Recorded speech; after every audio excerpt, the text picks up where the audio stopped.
Adrian. Kiara has been my only desire since the moment I laid eyes on her. Radiantly beautiful and effortlessly kind, she resembled a goddess of the sun. One smile, one conversation, one dance, one kiss was all it took for me to make my decision. Kiara was going to be mine, and now with the perfect opportunity falling in my lap, I was going to claim her. Kiara. Opening my own restaurant was always my dream. When it finally came true, I had no idea it would bring a living nightmare to my doorstep. The establishment I nourished and rebranded was deep in debt to one of the most dangerous families in the city. And the debt collector was no other than the unhinged Heir. This situation wouldn't be so bad if Adrian accepted payments. But he doesn't want money. He wants me.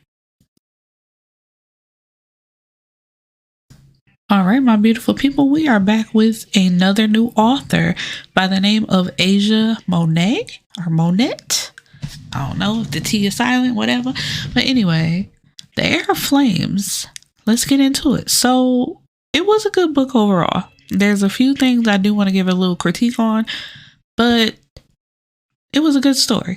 So let's start with how Kiara and Adrian, like, they meet at the club one night. It's like she's out celebrating. They meet each other's eye. They're attracted to each other. They were dancing. Did they kiss? They did kiss. They were almost gonna leave together until her friends like come and get her and take her away. And she has a male friend and a girlfriend. So they're like, girl, do you know who that is? She's like, no, but he fine. And, I was letting loose for the night. And they're like, no, girl, he is crazy. He's a part of a dangerous family. Don't get close to him. Don't ever talk to him again. So they part ways that night. And, they don't see each other for a while. So we are introduced to Adrian, who he's very dangerous. He loves to fight, loves to kill people. Whatever.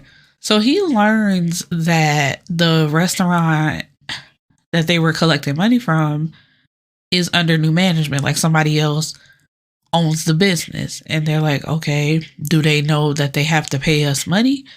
And they're like, no, I need you to go down there and see who this person is.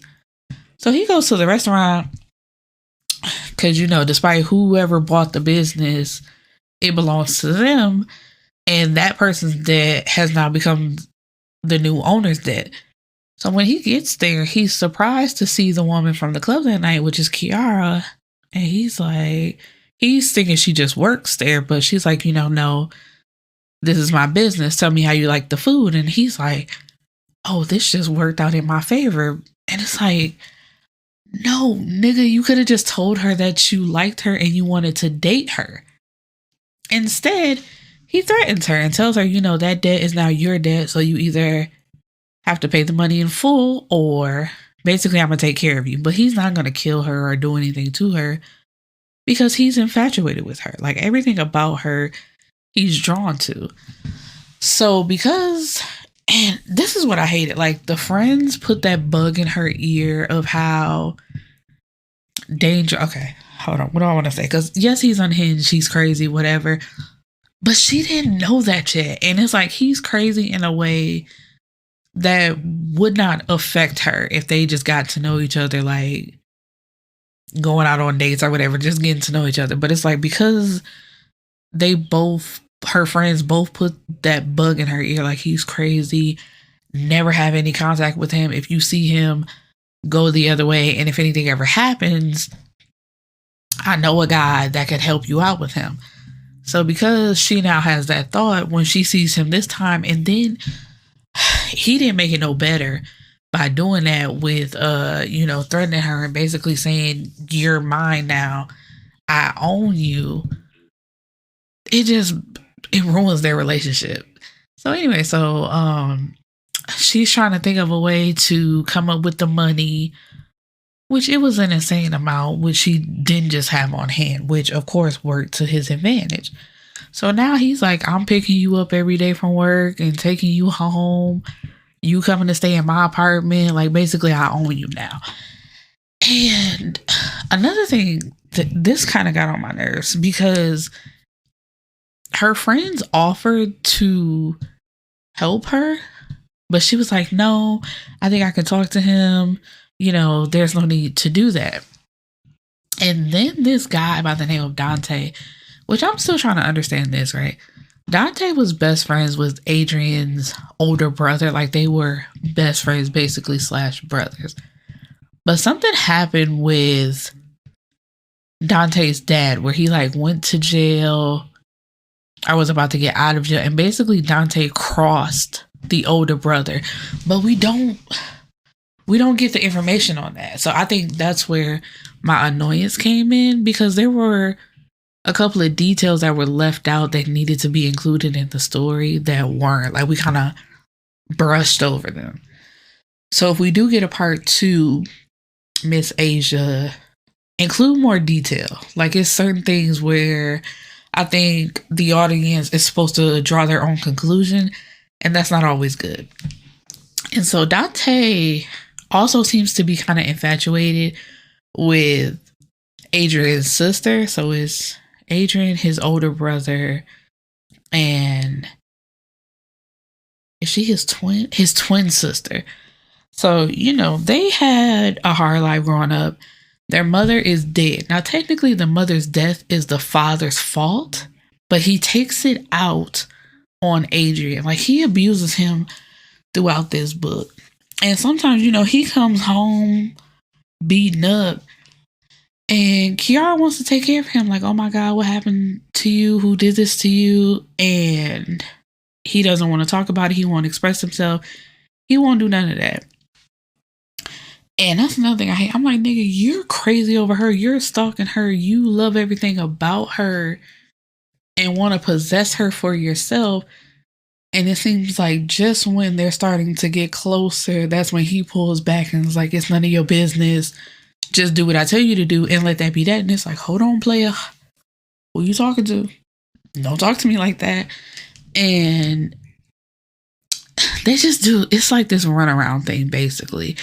And that's what I was gonna say when I said it got on my nerves. It's like before she even really got into like this routine with him where they were drawing closer to each other, the friend was like, is this Stockholm syndrome? I think you have Stockholm. It's like he hasn't been, like, they haven't been around each other long enough for the Stockholm syndrome to develop, if that was the case. And it's just like, it was another book that I hated that did that too. It's just like every other page has Stockholm syndrome in it. And it's like, fam. And even if that was the case, you're not trying too hard to help your friend. You ain't calling the police. You ain't trying to get her out. None of that. She just said she's fine and you just rock with it. But it wasn't Stockholm syndrome because he didn't keep her locked away. Like, she could come and go as she pleased.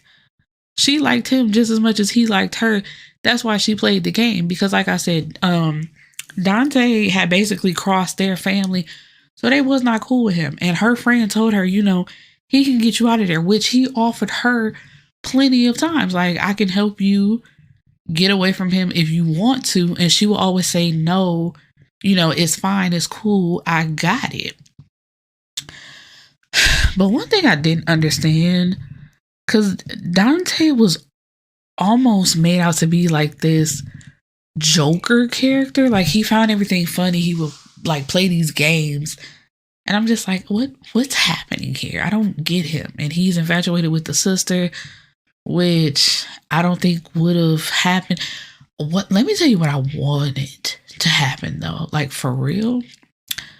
Because at some point they're working together at the end, which is another thing that's not made entirely clear. So anyway, let me get back to Dante's daddy. So the daddy is out of jail. And he's back trying to do things as they once were, but that's causing a rift, an even bigger rift between the family. Because now, like, they're burning down each other's properties and buildings and stuff like that. I think they even sent some men to attack Kiara, but Adrian showed up just in time and like basically beat them to death. When I tell you she pissed me off right there though, it's like, girl, you were almost what do I want to say?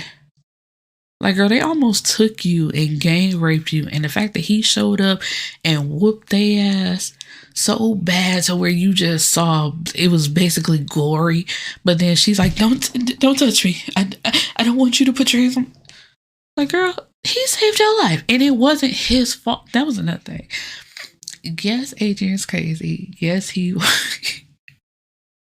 you just gotta read for yourself. But it's like a lot of things were blamed on him that was not his fault. And it made me mad because it's just like he's getting blamed. In this instance, he's not to blame. But what do I want to say? Like, yeah, they're getting closer. They're having sex, whatever. And like I said, just when she thinks they're getting closer, he's pulling away. But he realizes that he loves her. They both realize that they love each other, but they don't know how to say it to each other. And so in the end, in a power play between the two dads, Dante and his daddy kidnap Kiara and hold her for ransom until they agree to their terms. And Dante just got her in this house because she thought he had turned on her. Like, no, why would you do this to me? He's like, no, it's all a part of the plan. But we're never made privy to what the plan is. Like I think Dante's dad dies because he's tired. Like, he don't want the feud to go on any longer. It's really just his dad's doing. And he's just being loyal to his dad. But he's tired of that. So he was in on a plan to kidnap her. But she was always going to make it back to Adrian. But it was kind of a mess at the end. That needs to be cleaned up. But I did enjoy the story. So, yeah, that was pretty much it. It was like after she was fake kidnapped and they got back together, Adrian took her on a trip. No, he took her on a trip before to get her out of the city. And then when they got back, that's when she got kidnapped. But after he got her back again, he proposed. So now they're getting married. She's his sunshine. And that was another thing. Miss Asia. The constant, it was real repetitive of she's golden, yellow, my sunshine. It was a little too much. And I just pulled back on that a little bit. But otherwise, I would rate this like, on a 1 to 5 scale star. I give it like a 4.5. This was good. I enjoyed it. It's just like a little details that need to be tweaked out. But otherwise, this was really good. All right. Peace and blessings, my beautiful people. And I will see you back in the next episode.